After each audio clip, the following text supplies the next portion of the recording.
When Jamie reached out to me, he was so pissed, so angry. He was sick of fighting. This yelling and the screaming between him and his wife, Rachel, was out of control.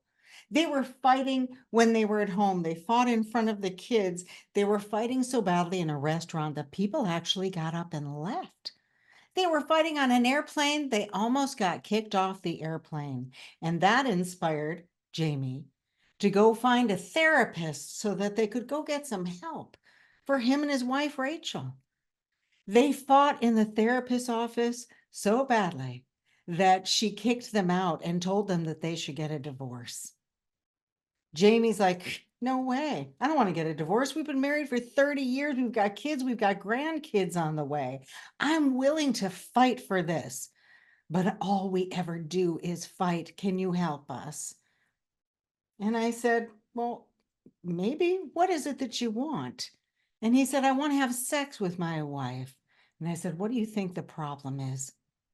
He said, we were young and inexperienced when we got married, but before that, there was sexual trauma in her childhood. He said, I had no idea how much her childhood sexual trauma was going to affect our relationship. I thought I could keep her safe, but now I can't kiss her. I can't even make a joke. We can't watch a movie with a sex scene.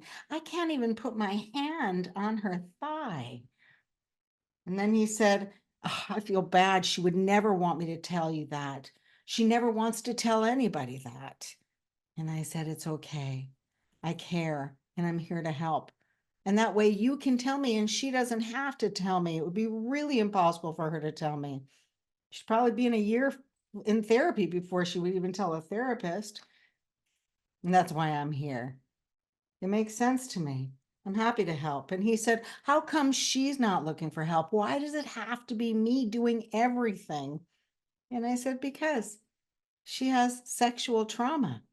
So looking it up would make her feel embarrassed. It's trauma, something she feels like she should be good at or know how to do. Make sense? Mhm.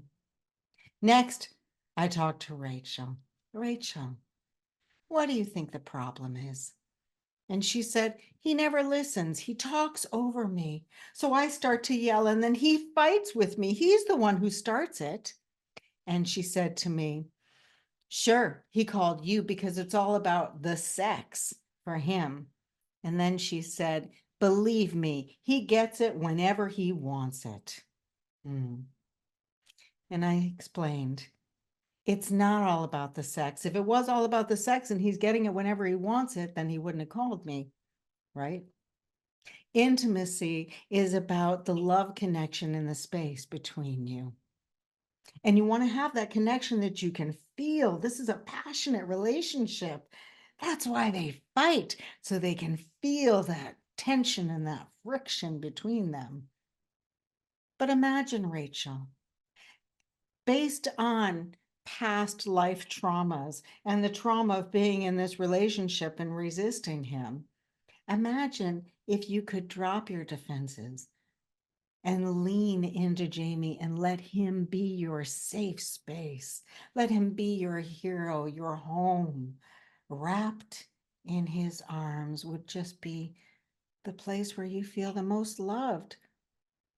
And I could see her soften and her eyes filled up with tears. I'm Amy Culler. I've been named the best intimacy coach for a reason. When it comes to sex, intimacy, relationships, everybody has some sexual trauma or embarrassment or guilt or shame, some more than others. But even if they're just worried about farting, can be embarrassing. It's truth. Maybe you've heard of the flight or freeze complex. So when they're in the living room and they're fighting, her nervous system, both of their nervous systems are ramped up and they're fighting. Arrgh. And then other times and other ways of connection in the bedroom, intimacy is vulnerable for her. So she doesn't go ramp all the way up. Instead, she goes to flight or freeze. So she is checked out. And in the bedroom, her body is just waiting for it to be over. That's why, even though he gets it whenever he wants it, he feels like he doesn't because he's there alone. And then afterwards, they pretend that it never happened, the same as she did in childhood, right? And imagine if you were having sex with a partner or intimate with a partner and they farted. And they didn't say anything. They didn't laugh. They didn't say anything.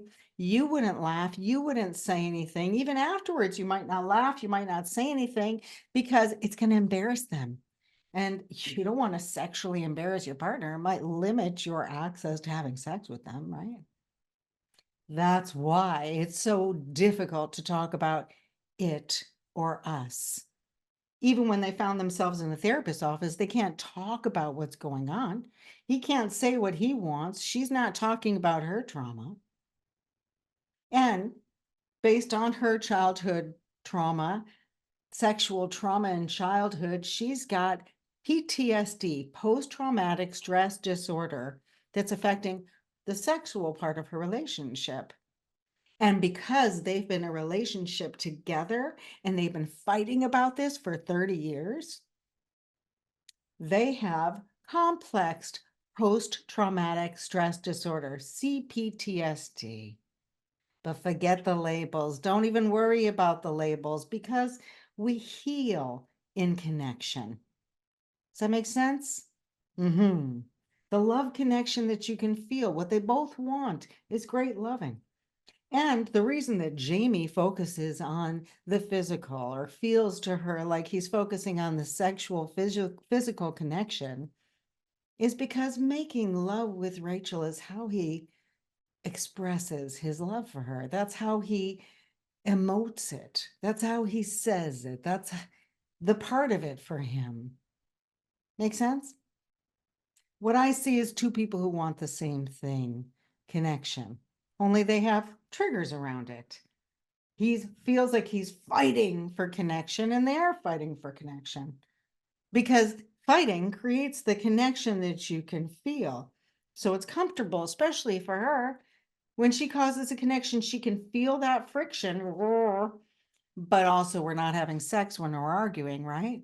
So it keeps her safe. It gives her a sense of control. And he feels out of control, which is why he's ramped up and fighting. The solution is to stop using the sex word. I really want you to stop using the word sex word. That's why I call myself an intimacy coach, because the word sex triggers her and the word therapy is going to trigger him. And I really do think of myself as a coach, helping the offense and the defense, the emotional and the physical get along together. Mm-hmm. The solution is to, and I say this with love, shut the fuck up. No, nothing causes more arguments than words. I want you to start with connection. Have the connection before the words get in the way.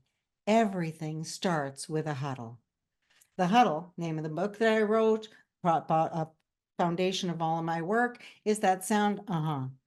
It's a simple uh-huh, or even an uh-uh. It's a double pulse sound.